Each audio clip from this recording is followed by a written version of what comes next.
beautiful people! Welcome back to my channel. This is your Mama Sam. Hola mga amigo, amiga, kumare at kumpare. Kamusta kayong lahat? Sana lahat po kayo ay okay at safe ngayong araw na ito. At syempre, kung ako naman ang tatanungin nyo, nakikita naman ninyo ang beauty ng Mama Sam ninyo. Fresh overload pa rin, di ba? Ganyan talaga kapag umiinom ka ng maraming vitamin C, plus kumakain ka ng maraming banana. Dahil sa banana, mas nakakaloka ang ganda ng Mama Sam ninyo. Charot! So, kamusta naman kayong lahat? Sana lahat kayo ay okay na okay ngayong araw na Saturday. So, happy Saturday sa atin lahat ng bonggang-bongga. God bless you guys and more power. So, thanks God it's Saturday, di ba? Kasi, syempre, makakapagpahinga kayo ng todo-todo. At yun naman talaga ang gusto ko, yung makapagpahinga kayo.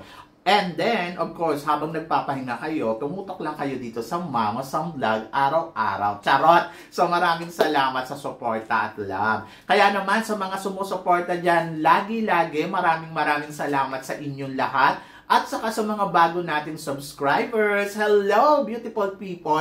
Thank you so much sa pag-subscribe ninyo. Syempre dito sa Mama Sam Vlog. At hindi lang yan, sa solid na Mama Sam dyan. Na grabe ha, lagi-lagi talaga yung suporta at pagmamahal na binibigay ninyo kapon ka. So talagang grabe. Ramdam ko ang pagmamahal ninyo. Kaya naman ngayong araw na to, syempre may pa-shoutout tayo sa mga ilan nating kaibigan na talaga namang lagi kong nakikita. Shoutout kay Claire Ingles. Thank you so much. Kay Ninong Perfecto Insyong Jr. Maraming salamat. Syempre nandyan din si Fernando Martin Vera Cruz. Hello. Si Loveliness. Maraming salamat. Andiyo dyan din syempre si Edhi na talaga naman, my gosh, nagchikahan kami yesterday. Sobrang panalo ang chika. Saka syempre si Muyot Gerardo. Maraming salamat. Si Ronel Nunez Makatangay, shout out sa iyo. Kay Jervin Ligaspi at kay Carlo Magat. Hello. Beautiful people, kamusta kayo? Kay Dr. Glenn Pascual, kay Madam Arpen. Thank you, Ronald Cuevas. Maraming salamat. Kay Givi Berano. Hello, my dear. How are you? Si Victoria Arribas. Maraming salamat. Rafi Alcantara. Andiyan dyan din, syempre, talaga yung mga lagi rin nandirito at talaga naman, my gosh, sobrang pagmamahal nila kay Mama Sam na nakakaloka na. So, syempre, sino-sino ba sila? Syempre, nandiyan dyan si Robert Casanyas, Drink Magic. Maraming salamat, Barbet Elizalde, Rosal 2016, si Yaya Muhammad Victor, Michael Tanada, Melinda Martinez, Dave Velasquez, Ricardo Jr. Quiñosala, Cesar Anyunuevo, Game Baluyot, at saka, syempre, nandiyan din si Rosario Balendres, Lara High 5 Key, thank you, Snake Gem. Ayan. So, maraming salamat po sa suporta at pagmamahal. At hindi rin natin makakalimutan, syempre, si Attorney Cornelo Dilag at saka, syempre, si Maverick na lagi din tumututok dito. At hindi lang yan. Si Madam Henrietta Solidad, Jeneline Napaton, syempre, ang nag-iisang reyna ng channel ko, si Christine Ann Perez. O, diba? At saka, syempre, kasama din si Madam Catherine Kane. Thank you sa love and support. God bless you more and more power. So, salamat sa suporta talaga. Kaya naman ngayong araw na to, marami akong hatid na chika sa inyo na talaga naman, oh my gosh, magtataas ang kilay ninyo ng bonggang-bongga sa mga pag-uusapan natin ngayon. Kaya guys, wag na nating patagalin ang ating mga chika. So, para sa una natin chika, syempre ito na nga, Miss Grand Philippines. Ang kanilang final screening ay magaganap na sa May 24 sa Okada, Manila. So, Mama Sam, anong chika mo dito? Ang chika ko dito, Miss Grand Philippines! So, yun. Ito na, finally na. Malalaman na natin kung sino nga ba magiging officially candidates ngayon taon na to ng Miss Grand Philippines. And then, ayan, sa mga nag-iisip dyan, ako, sasali daw si Michelle D, sasali daw si Michelle Arceo, sasali daw si, ano ba to? Sino pa ba? Si Celeste Cortez, ayan, yung mga tumatakbo. Asama pa natin si, sino pa ba? May isa pa nawala sa isip ko. Anyway, so, kung sino-sino pa. Diba? Kasi ang dami kasi talagang mga nag-iisip na, Mama Sam, totoo ba to, sasali si ganito, sasali si ganyan. finally, malalaman na ninyo kung sino yung darating dyan sa May 24. Sila ang magiging officially candidates ng Miss Grand Philippines ngayong taon na to. Kaya, abangan natin yan. Diba? Supportahan natin ang Miss Grand Philippines kasi syempre nung nakaraang taon, alam naman natin na pinamalas ni CJ Opiasa ng bonggang-bongga ang laban natin dyan sa Miss Grand International. And then, syempre, naka-first runner-up tayo because of CJ, di ba? So, dapat ay, supportahan natin. Malay ninyo ngayong taon na to, makuha na natin ang Golden Crown. So, makuha kaya natin. So, malalaman natin yan. Kung sino nga ba ang magiging officially candidates at ang kanilang coronation, balita ko by July. Kaya, hintayin lang natin. Di ba? So, are you excited? Kasi ako, yes, sobrang excited na ako para sa Miss Grand Philippines. Di ba? So, yon. Ay, nako, nakaka-stress yan. Pero ito, ang sumunod natin, chika, Liana Aduana. Sasali ba sa Miss Grand ngayong taon na to? Tingin ko sa mga naghihintay for Liana Aduana na mag-join sa Miss Grand Philippines, tingin ko hindi. Kasi meron siyang kontrata sa Miss Universe Philippines bilang second runner-up. At alam naman natin na sobrang in-embrace to ni Liana para alam mo yon, masuportahan ang Miss Universe Philippines. So, doon yung love niya. So, hayaan natin siya doon. Di ba? So, malay ninyo, sa susunod na taon, sumali siya sa Miss Grand, sumali siya sa Miss Universe Philippines. But for now, suportahan natin si Liana Aduana sa lahat ng mga ginagawa niya at kung ano pa yung ipapakita ng Miss Universe Philippines. Kasi dito, pinakita talaga nila Winwin Marquez, Liana Aduana, kung paano nila suportahan yung organization ng Miss Universe Philippines kahit nag-first runner-up at second runner-up sila. Hindi nila kailangan ng corona para lang masabi na winner sila. So, sa mga pinapakita nila, masasabi ko naman na winner na sila. Doon pa lang sa suporta nila kay Atiso Manalo, talagang panalo talaga ang mga reynang to. Kaya, laban yan. So, kay Liana Aduana, syempre wish natin kung ano yung the best for her. And I hope sa mga sumusuporta kay Liana Aduana, maintindihan nyo na hindi sa lahat ng oras kailangan laban at winner. Next time, I believe na makukuha ni Liana Aduana kung ano ang gusto niyang makuha sa Miss Universe Philippines. Diba? So, yun. So, mapapadala din niya sa Miss Universe. Maniwala kayo. Kumbaga, panapanahon lang yan. Eto ang sumunod na chika. Ito naman ang sumunod na chika. Indonesia is ready for Miss Grand Indonesia 2025. Anong chika mo dito, Mama Sam? Well, ang chika ko, bongga. So, may bagong ang national director na ang Miss Grand Indonesia. Ito ay si Jonathan Jorrens, di ba? Kung saan napakagwapong national director. So, hindi na si Ivan. Si Ivan ng Majuba. Charot. Oy, si Ivan sa totoo lang, mabait to in person. Sobrang love ko rin si Ivan. And then, mas malalove ko ang bagong national director ng Indonesia. Diyos ko naman, napakagwapo. O, diba? Pangarap ko kaya magkaroon ng jowang Indonesian. Charot! Kasi yung smell nila, sexy. Charot! So, yan. I love that. Ganon. Alam niyo yon yung mga amoy kanal. Charot! So, amoy kanal. Hindi. Yung mga amoy matapang. Ganon. Gusto ko yon. Pag nakakaamoy ako ng ganon sa lalaki, I feel na, oh my gosh, ang sexy niya. Smell good. Charot! So, yan. So, tingnan natin kung kaya nga bang ipanalo ng bagong national director ang Indonesia sa Miss International, sa Miss Grand International. So, yun, looking forward tayo kung ano nga ba ang magiging pasabog nila sa mga susunod nilang eksena. Kasi alam naman natin yung pag-aano to ni Ivan ay umaarangkada sila ng bongga-bongga. Pero ngayon, ang tanong, makaarangkada kaya sila? So, yan yung abangan natin. Ang Miss Grand Indonesia. Diba? So, good luck sa mga Indonesian. And nakikita ko naman na talagang palaban din naman talaga ang mga Indonesian. Hindi nga lang silang manalo-nalo sa atin. Charot! So, yan. At para naman sa sumunod na chika, favorite daw sa Miss Aura International.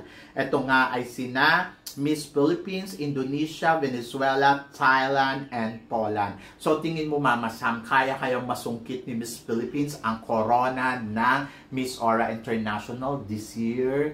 Yes, bakit naman hindi? Eh may ganda naman ang pambato natin at umaariba ng bonggang-bongga. So naniniwala ako na kayang-kaya niyang kuhanin ang corona ng Miss Aura International ngayong taon na to. At bongga ang ipinamalas niyang Q&A, di ba? So, pero umalaban din yung pambato ng Indonesia. Oo, kaya tignan natin kung kay Indonesia or Philippines nga ba mapupunta, but I guess kay Philippines. Charot! So, yan. So, tignan lang natin.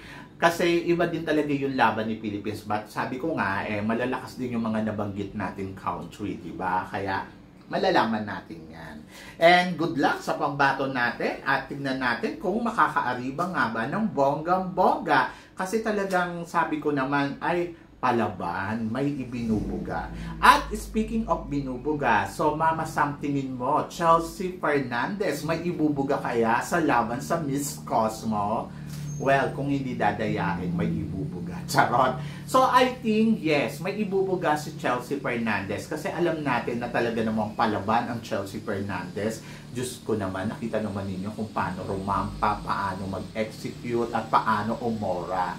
And then, naniniwala ako na yung character na meron itong si Chelsea Fernandez, pwede niya talagang ipakita dito sa Miss Cosmo. Kasi parang feeling ko yung mga Miss Cosmo girl, di ba? Parang medyo funny sila. And I think ang characteristic na meron itong si Miss Chelsea Fernandez ay hindi nalalayo sa mga characteristic ng mga queens nila. So, medyo bongga lang talaga si Chelsea Fernandez kasi medyo mas angat yung ganda at angat ang kaseksihan. Charot! So, yun. So, parang feeling ko magugustuhan. Magugustuhan siya dyan at makakaariba yan ng bonggang-bongga.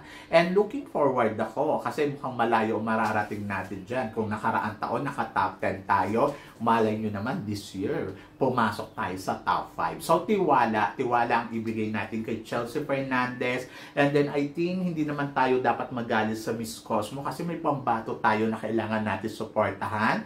So, kung gusto niyo magbalik loob kayo, but not me. Charot! So, yan. May ganon, not me. Ganon. Kasi parang feeling ko, ewan ko, i-prove nila sa atin. So, pag na-prove na nila sa atin, saka ako magbabalik loob sa kanila to support our candidates na si Chelsea Fernandez. But for now, I keep my distance to Miss Cosmo. Charot! May pagganon. No, I love Miss Cosmo. Naniniwala ako sa ipinapakita nila. Medyo mayabang-yabang nga sila eh. Kasi tingnan mo ha, tatapatan nila ang Miss Universe dahil dito gagawin ang final coronation night ng Miss Cosmo at kung saan gagawin ang Miss Universe na arena, doon din siya magpapapageant.